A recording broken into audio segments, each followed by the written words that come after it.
वक्तव्य दिया इसी सदन में, वो जमीन है का टुकड़ा है जहां पे एक तिनका का घास नहीं उगते हैं। ऐसे वक्तव्य देने वाले क्या लद्दाख को समझते हैं? लोकसभा में सांसद जी ने कहा भारत का अटूट अंग बनना चाहते थे, लेकिन पिछली कांग्रेस की सरकारों ने हम पे ध्यान नहीं दिया और हमारे साथ भेदभाव हुआ। श्री नामग्याल जी। धन्यवाद सभापति महोदय, आपने मुझे इस महत्वपूर्ण बिल पे चर्चा करने का जो मौका दिया, मैं इसके लिए आपका आभार हूं। सभापति महोदय, आज भारत के इतिहास में वो दिन है, सभापति महोदय, आज भारत के इतिहास में वह दिन है जो गस्तियां पंडित जवाहरलाल नेहरू जी के लीडरशिप में कांग्रेसों ने किया, उस गस्ती का एक रेक्टिफिकेशन होने जा रहा है और हम सब इसका स्वागत करते हैं। बहुत सारे लोगों ने, अध्यक्ष महोदय,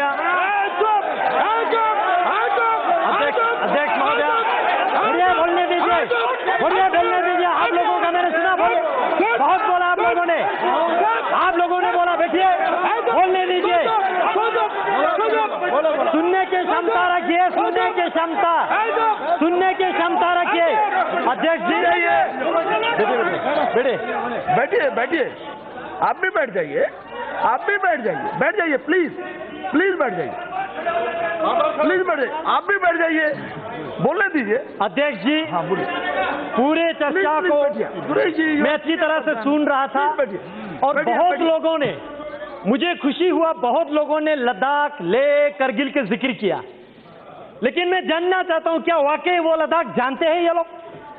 आज तक बीते 71 साल, 7 डेकेड्स लद्दाख को बिल्कुल अपनाया नहीं, बिल्कुल फेंक के रखा वहां पे और वक्तव्य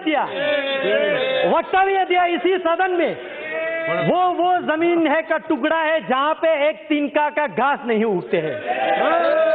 ऐसे वक्तव्य देने वाले क्या लद्दाख को समझते हैं? क्या लद्दाख के विशेष संस्कृति को जानते हैं? क्या लद्दाख के भाषा को जानते हैं? क्या लद्दाख के रहन सहन, खान पान, वहां के ज्योग्राफिकल कंडीशन, क्लाइमेटिक कंडीशन, जो दुर्गम क्षेत्र है, क्या वो जानते हैं या खाली किताबें पढ़ के बोल रहे हैं? अध्यक्ष महोदय, लद्दाख, उन्होंने वहाँ के बारे में, कठिनाइयों के बारे में, जनता की समस्या के बारे में लोकसभा में जमकर रखा। उन्होंने कहा कि कांग्रेस ने हमेशा लद्दाख को एक जमीन का टुकड़ा समझा और उनकी भावनाओं को कभी नहीं समझा। ने पिछले 71 ईयर यूटी के लिए संघर्ष किया। हम भारत देश के अटूट अंग बनना चाहते थे। 1948 में 4 तारीख को पहला ज्ञापन लद्दाख बुद्धिस्ट एसोसिएशन के तब के प्रेसिडेंट ने पंडित जवाहरलाल नेहरू जी को दिया था, तब के प्रधानमंत्री जी को। कहा कि लद्दाख को या तो आप सेंट्रली एडमिनिस्ट्रेटिव ऐसा कुछ बनाइए, या नेफा टाइप बनाइए, या ईस्ट पंजाब के साथ रखिए, लेकिन किसी भी कंडीशन में हमें कश्मीर के साथ मत रखिए, यह हमने कहा था। लेकिन जिनका सरकार था उन्होंने हमारे सुनवाई नहीं किया, जानने की कोशिश तक नहीं किया, और कश्मीर के नीचे आज तक हमारा डेवलपमेंट, हमारा पॉलिटिकल एस्पिरेशन, हमारा पहचान, हमारा भाषा लुप्त अगर हुआ है तो ये आर्टिकल 370 और कांग्रेस पार्टी जिम्मेवार है। अध्यक्ष जी, मैं डॉक्टर श्यामा प्रसाद मुखर्जी जैसे वीरों का, कुशोक बाकुला रिम्पोची जैसे महान व्यक्तियों का, थुप्तान सेवांग जैसे, जिन्होंने लद्दाख को यह दिशा दिया कि हमें भारत के साथ रहना है, भारत के जयकार करना है, अपने देश के लिए मत मिटने के लिए तैयार रहना है। और आज तक बहुत सारे यहां पे हिस्ट्री का रेफरेंस दे रहा था, मैं याद दिलाना चाहूंगा चाहे 1965 के वार हो, 1971 का हो, या 1999 का हो, या 1948 के कबीले हमला का हो, इतिहास चेक करके देखिए, लद्दाखी ने हमेशा बलिदान दिया, हमेशा देश के लिए मर मिटने के लिए तैयार रहा। लेकिन दुर्भाग्य की बात है, आज यहां पे मेरे साथी कश्मीर के ऑनरेबल मेंबर पूछ रहे थे, धारा 370 हटने से क्या खोएंगे। मैं एक चीज जरूर कहना चाहूंगा, एक चीज जरूर खोएंगे, वहां 2 परिवार का रोजी रोटी खोएंगे और कुछ नहीं खोएंगे। सिर्फ 2 परिवार का रोजी रोटी खोएंगे और कश्मीर के भविष्य उज्जवल होने वाला है।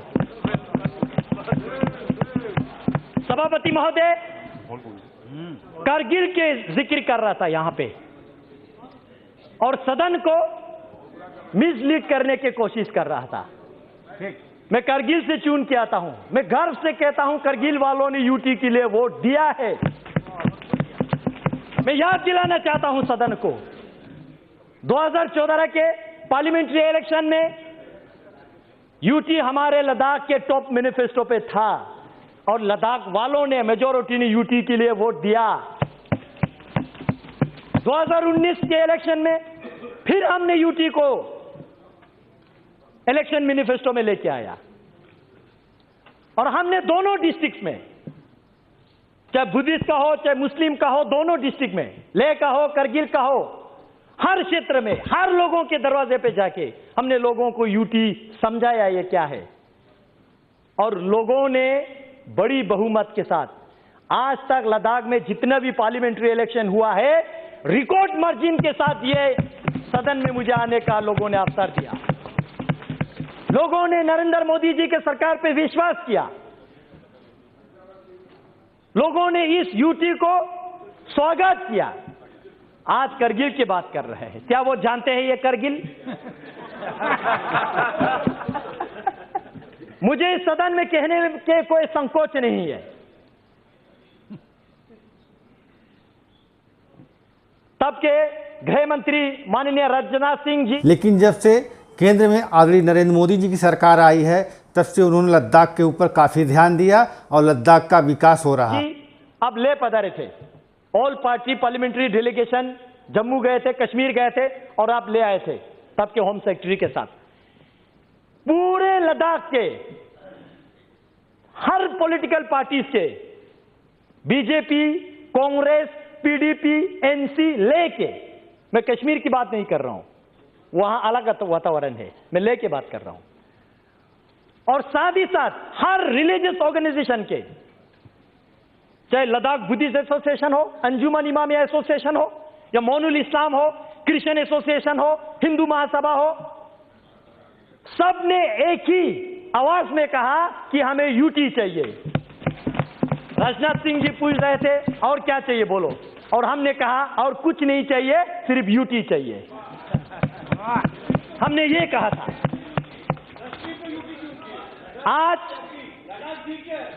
आज अध्यक्ष जी सुनने की क्षमता रखिए, सुनने की क्षमता रखिए, अभी तो टीलर है, सुनने की क्षमता रखिए।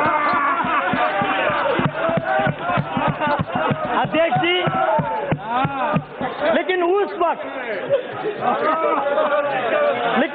वक्त एक दुर्घटना हमारे साथ घटी, आज मैं इस सदन को अवगत करना चाहूंगा।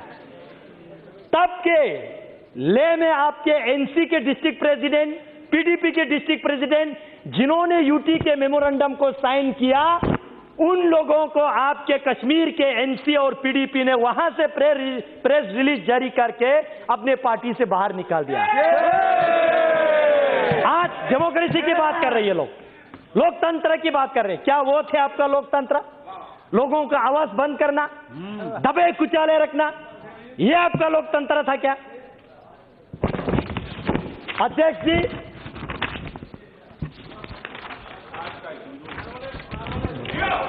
अध्यक्ष जी, मैं कल 11 बजे राज्यसभा के चर्चा शुरू होने से अभी तक मैं सुन रहा था, बहुत लोगों ने इक्वलिटी की बात किया, धारा 370 जाएगा तो जम्मू कश्मीर में इक्वलिटी नहीं रहेगा, ये होगा वो होगा। मैं सदन से पूछना चाहता हूं, आपके माध्यम से इस सदन में मैं उनको पूछना चाहता हूं जो ऐसा वक्तव्य देते हैं। आपने जब भारत सरकार से फंड लेते समय जम्मू कश्मीर लद्दाख तीनों क्षेत्र आप फंड लेके जाते हो, जब लद्दाख में विकास करने के लिए आते हो तो पूरे लद्दाख के फंड आप कश्मीर में खा जाते हो। क्या ये आपका इक्वालिटी है? क्या ये है आपका इक्वालिटी? जम्मू कश्मीर में 2 कैपिटल है, एक समर कैपिटल और एक विंटर कैपिटल। मैं पर्टिकुलरली मेंशन करके मैं आपको कह रहा हूं, दोनों वहां पे सिविल सेक्रेटरीट है। आप डेटा खोल के देखिए, उस सिविल सेक्रेटरीट में लद्दाख के कितना मुलाजिम है। क्या यह है आपका इक्वालिटी? अगर आप 1000 एम्प्लॉयज क्रिएट करते हो, जॉब क्रिएट करते हो, जम्मू वाले तो खैर लाट झगड़ के कुछ ले लेते हैं, लेकिन लद्दाख वालों को 10 नौकरियां भी आप नहीं देते। क्या यह है आपका इक्वालिटी? हसनैन मसूदी जी यूनिवर्सिटीज की बात कर रहे थे, मैं उनके साथ कांग्रेस वालों को याद दिलाना चाहता हूं। मैं कांग्रेस वालों को याद दिलाना चाहता हूं, आपने 2011 में कश्मीर में आपने एक सेंट्रल यूनिवर्सिटी दिया, जम्मू में एक सेंट्रल यूनिवर्सिटी दिया। जम्मू वालों ने लाट झगड़ के दिया नहीं, लाट झगड़ के लिया। लेकिन उस वक्त मैं स्टूडेंट यूनियन का लीडर था। हमने जम्मू में जितने पढ़ाई करने वाले स्टूडेंट को रोड पे लाके इनके खिलाफ काले पट्टी बांध के हमने सेंट्रल यूनिवर्सिटी का मांग किया। लद्दाख में एक भी हायर एजुकेशन के इंस्टीट्यूशन इन्होंने नहीं दिया। क्या यह है आपका इक्वालिटी? यह है आपका इक्वालिटी? हाल ही में यूनिवर्सिटी दिया तो नरेंद्र मोदी जी ने दिया।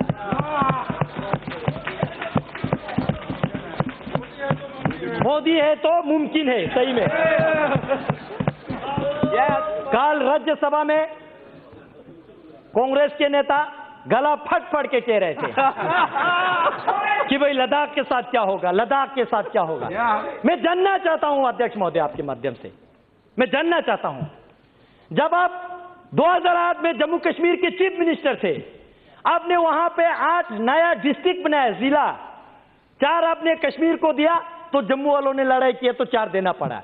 लद्दाख को आपने एक डिस्ट्रिक्ट भी नहीं दिया। क्या यह है आपका इक्वालिटी? यह आपका इक्वालिटी है?